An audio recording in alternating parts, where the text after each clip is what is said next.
Guys, welcome back to my YouTube channel, and please subscribe if you haven't subscribed. It's very important we do this today just so that you know how you go about some of the issues that you face when you're on the University of Ghana campus. A lot of issues happen. So just stay tuned. This is the first part of it, and we are going to let you know how you are going to solve issues you encounter on the University of Ghana campus. Stay tuned.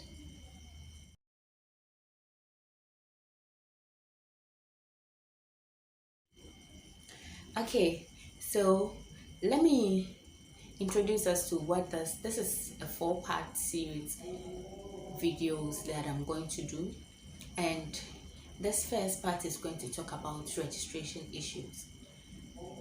I do not own whatever I'm coming to share with you, even though I would add my opinions to it, but most of them are mostly picked from the University of Ghana website.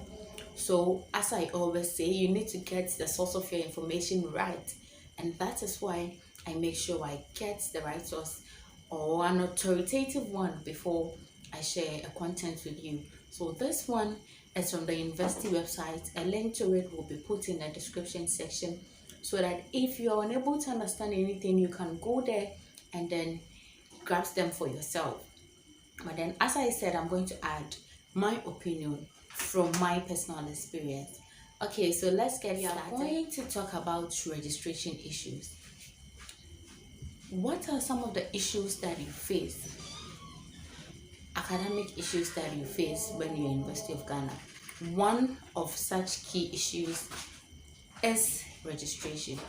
So we are going to look at the questions, the issues. You're going to look at the issues and then how you should go about resolving them. Alright, so the first one is the University Student Handbook says every student must do a minimum credit of 15 per semester, but I am in level 100 and I have only been able to register my 3 regular courses. What do I do? Okay, so before we get into it, the 3 regular courses are, let's say, Bachelor of Arts, and they give you political science, information studies, and sociology. Those are the 3 regular courses. So in a situation where you've been able to register for just these 3 regular courses, this is what you need to do, because you need to meet the minimum credit hour of 15. So if you don't meet it, you're not leaving the school. So if you've been able to register just your 3 regular courses, this is what you need to do as a level 100 student. In addition to the 3 regular courses for humanities, the College of Humanities, usually it applies to College of Education too. Level 100 students are expected to register for UGRCs, and then now there is HERCs. So university required courses and then humanities education required courses.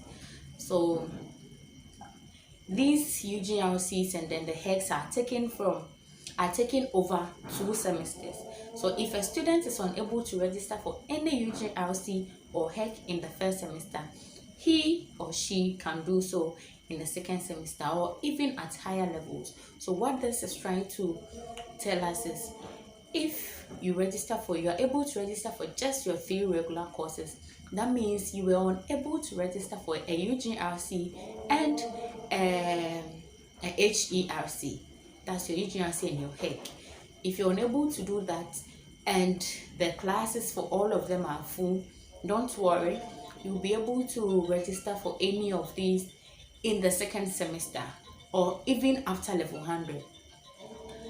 So if you happen to register for just your regular 3 courses, that means you have 9 credit hours. You have a balance of 6 credit hours left. You need to fill in this gap before you can graduate. Don't forget, you will have to register for it in the following semester or the following academic year. I hope that answers the question. Alright, so we get our first issue resolved. Let's look at the second issue. How do I register for my academic courses online? Okay, this is one big of problem. How you should register for academic courses online. But I've made it easy for you by getting you a video on how to do your online academic registration. What you need to do is go to the description section, and then you see a full detailed explanation on how you are going to do your online academic registration. But let me read what the university provided, and that should just help you guide you as you prepare to register your online course. So to register online, the university must first open the system for online registration. You can't register until it has been opened. The student must pay his or her fees, both residential and academic, and wait for at most 48 working hours before logging onto the university website to register. So you need to wait for 48 hours. All these has been further explained in the video that has been shared in the description section. So please go there and get that video for yourself. Okay, let's continue. The third issue that most students encounter is how to register for your UGRC. So the question is, how do I register for a university required course? And in this situation, a humanities education required course. How do you register for UGRC or your HERC? UGRC registration is done differently from the regular course registration. So the issue we just resolved about how you register for your courses online does not apply to UGRCs or HERCs. They are registered differently from that. So when you watch the video and you want to register for your courses, don't expect to see UGRCs there, unless sometimes it's different from the city campus and the distance student. But don't expect to see a UGRC or HERC there. The UGRC and the HERC are registered on different portals. So a UGRC portal is usually open in the second week of the semester. Eligible students can click on the portal and follow the necessary steps to register. Students in higher levels should, however, print the academic record, write the correct course code of the UGRC on it, and submit to the UGRC coordinator's office. So the second part is letting you understand that if you are in level 200 and you were unable to register for a UGRC in level 100 or a HERC in level 100, you don't have to use the portal to register. What you need to do is print out your proof of registration. You write the UGRC you need to register. So let's say UGRC 210, or that's level 200. So let's say UGRC 110, or a HERC course that is INFS 111. You want to pick it as your HERC. You write it there. You take it to the UGRC coordinator's office, and then they would manually allow you to register, or register you for you to take the program. Please note the difference. This only applies if you are in a higher level and the UGRC you need to take is beneath you or at a lower level. That's what you need to do. Okay, there's also a video on UGRC and HERC, so you can check that out in the description section, just so that you get yourself well informed. Okay, so let's look at the fourth issue. This is very important and I want you to pay attention to it. It applies to those who have completed, those who are even yet to complete. This could happen to anyone. I should have completed school but have to resit a paper I failed whilst in school. How do I go about it? I'm taking this question again. I should have completed school, but I have to resit a paper I failed whilst in school. How do I go about it? This is an important issue, as I said earlier. This is what you need to do. You need to print the appropriate resit form on the university website and fill it. So go to the university website and check out the appropriate receipt form. You can get it from STS or the quick link button. You can get it from there. When you print it, you send it to the department where you are reciting the course for the HOD to endorse. So that is, let's say INFS 111. You should have completed, but you have to recite INFS 111. You go to the SCS portal, print the appropriate receipt forms, you fill it, and then bring it to the Department of Information Studies for my indefatigable HOD to endorse for you. Yes, for my HOD to endorse for you. And when they do that, when he endorses for you, what you need to do is you make the appropriate payment at the cash office. The cash office is behind Commonwealth. It's not the one at JQB. That's account office. The cash office is behind Commonwealth. Go there and make the appropriate payment. And then you submit your form at the academic affairs office of the college after payment. So if it's information studies, depending on your other courses, you could fall either be at College of Humanities or College of Education. If you're at College of Education, you go to College of Education academic office. Each college has an academic office. So you go to College of Education academic office, which is located, it shares the same premises with the distance education. Yes, so on the Radio Invest Church, directly opposite JQB. Yes, that's where College of Education offices. So you see the academic office there. Go to the college office, a college academic office with your proof of payment and then the completed and endorsed registration form. If it's College of Humanities, you go to UGBS. The academic office for College of Humanities is at UGBS. So go to UGBS and then you go to the academic office of College of Humanities with the same proof of payment and your completed and endorsed forms. And if you fail to submit this form for registration, when you do that, when you go there, they will tell you what to do and then they will register you at the end of it. If you fail to submit this form to either of these offices, either to the academic office of your college, it means you have not registered even though you have paid for the receipt. So even though you've paid, it means you've not registered. You can't register online as a normal resident or a regular student or a current student will be able to. You can't register. The portal is closed for you. So what you need to do is go to the academic affairs with your receipt and your endorsed forms. They will do the registration for you. If you fail to do that, you won't. It means you've not registered, even if you've paid. And then failure to register means you cannot be issued with a provisional ID. And if you don't have a provisional ID, you cannot write the exam. And therefore, your money would be wasted. Full stop. Okay. It's important that after the payment, you go to the appropriate office of your college just so that you get registered manually. That is if you should have completed school but you have a receipt to take. Okay, so that's the fourth question. We are going to take the fifth one. Is the fifth issue we are going to address. I wrote a course and got grade D, but I don't like it and want to reset it. Can I? This sounds like a lot of questions I've been getting. Let's see what the university says.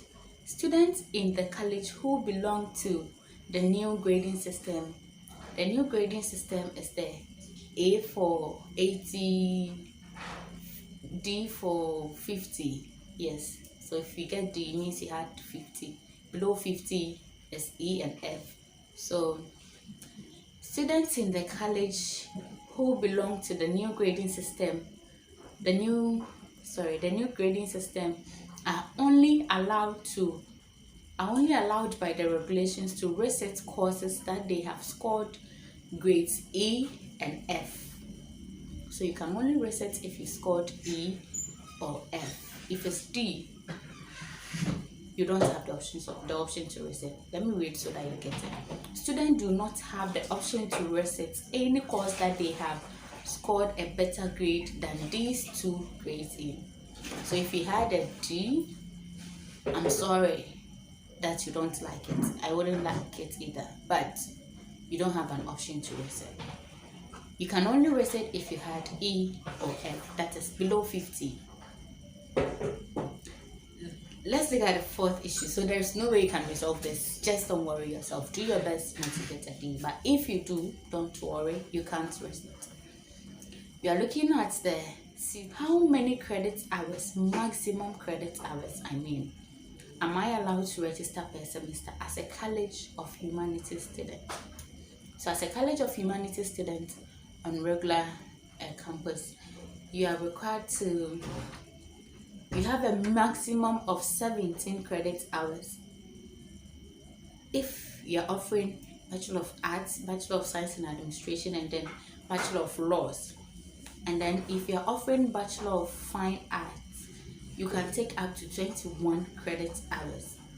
Okay, so the maximum credit hours for all other art students on the regular stream is 17, and then the Bachelor of Fine Arts students can take a maximum of 21, and then the distance students can also take a maximum of 21. They fall under College of Education, so they can take a maximum credit of 21, so you can register for 7 courses.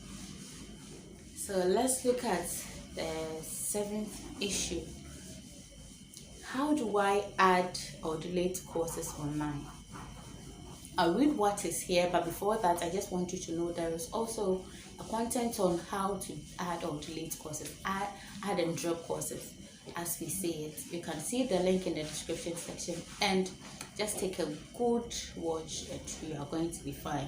But let's read what the university have for you. The process of adding or dropping courses is now part of the mainstream registration.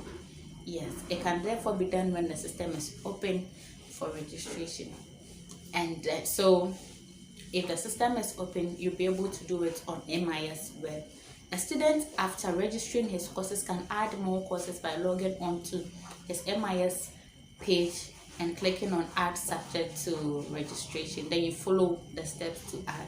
If you want to delete a course, you can also click on Cancel a Subject on MIS, and then you follow the steps to add. All these steps has been provided in details in our content on how to add and drop courses. So just check the description section and you'll be good to go. It is important. Let me point this thing out.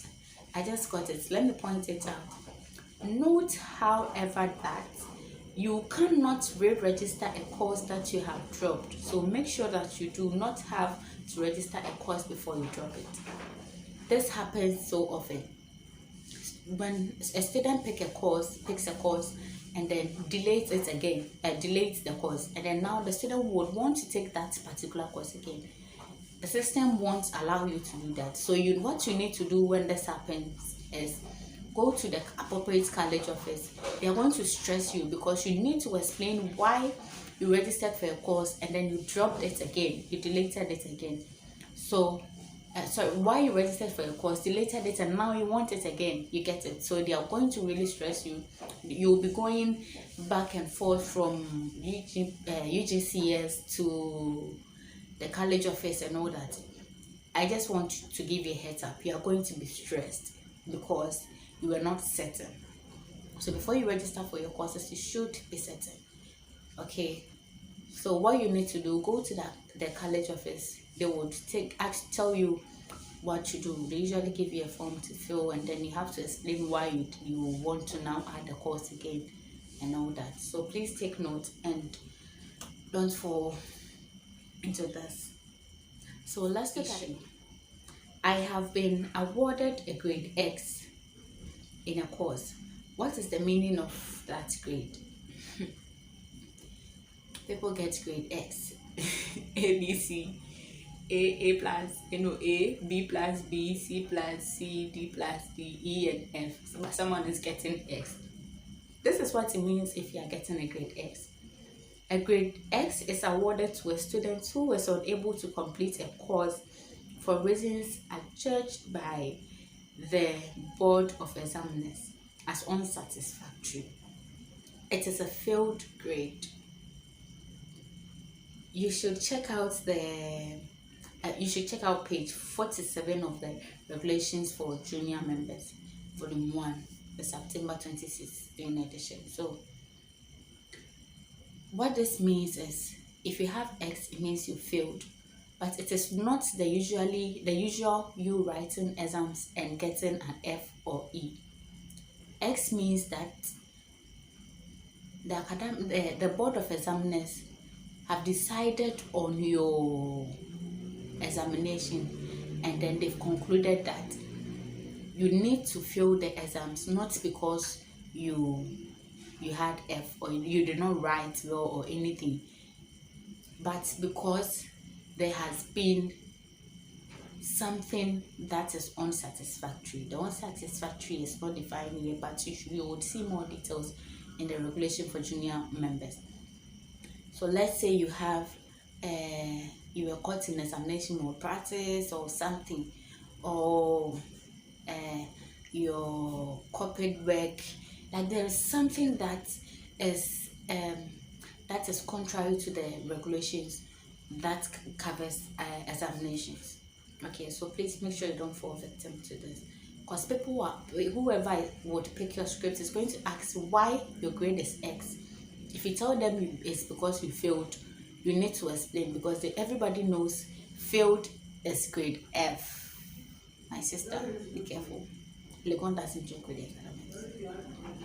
Okay, so let's go to, I think we have few more to go, about 3, 4, and we will be good to go. So the ninth issue is, I see the following abbreviation on my transcript: CCT, CCP, GPA, CGPA, FGPA, and GPT.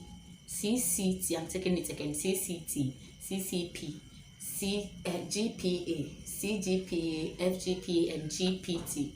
What are their meanings? There is a video once again explaining all these things. It gives you detailed explanation how you even arrive at all these, so please check the description section for it. But let me give you what the university did. It said CCT is cumulative credit taken. That's the credits that you've taken, an addition of the courses you've registered. Cumulative credit taken. CCP is cumulative credits passed. So out of the CCT, out of the cumulative credit taken, which of them did you pass? That is the CCP.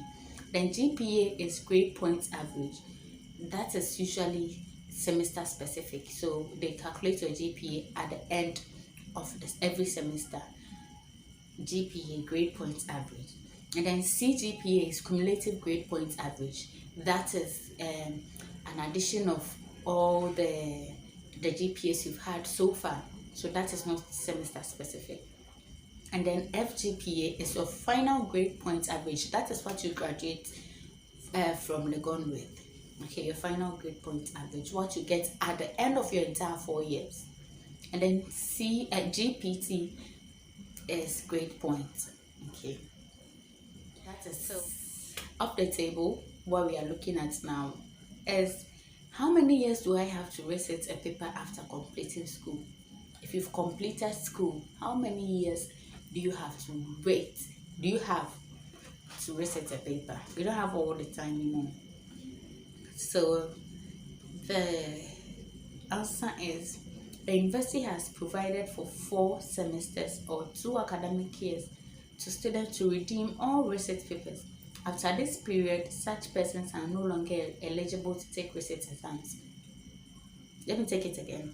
The university has provided for 4 semesters or 2 academic years to students to redeem all resit papers. After this period, such students are no longer eligible to take resit exams. So if you completed in 2020, after the 2022 academic year, you cannot take any resit paper. But fortunately, the university has introduced has granted general amnesty to all such students who were unable to take the courses within the 2 years that they've given them. So please check the university website and then see how best you can go about this. Okay, the last issue to be resolved is, do I have the opportunity to resit? Oh god. Okay, so my phone just went off. It was the last question, which I would add both the question and the answer to the final video, so you get to read that for yourself. Guys, thank you so much, and I know this is quite long, but it's important that you get yourself well informed so that you don't have any issue, you don't leave any issue behind with the University of Ghana, because University of Ghana has a lot, like a large room to stretch academic issues. They're going to stretch it. They're not going to let you go. So make sure you don't have any academic issues before it's time for you to graduate. Fix all the academic issues you need to have. You can leave a comment in the comment section if you have any questions, any further information that you require, or anything else that you think you need an answer to. Thank you for being with me, and please subscribe. This is Victoria's Help There.